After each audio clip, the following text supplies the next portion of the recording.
This boy had 5 credits as a junior. He had 5 credits as a junior, and now he's finally graduating today. Oh my God.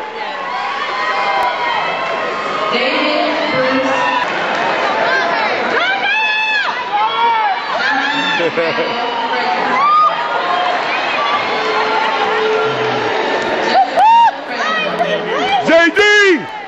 JD! Yeah, boy!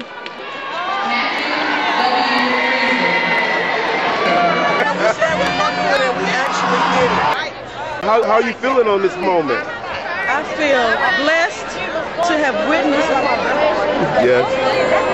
Yeah, that's how I feel blessed to have witnessed this moment because JD, he won the Transformation Award because he transformed himself into somebody.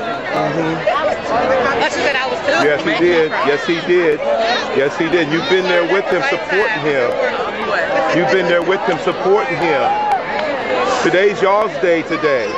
No, it's his day because he did it. Yep. I remember when you was on that stage and you was talking about, you know, if he act right, he gonna be able to walk. If he act right. If he act right. He acted right. You know, and now look at him walking across that stage with his whole class.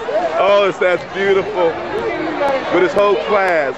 He did. Y'all did it. Y'all got him there. 3 months after Wes's class, I just had to wake up, and now I dress in suits. You know, I dress for success because I know that's what I need. Another part of the program Hall calls sagging the suits.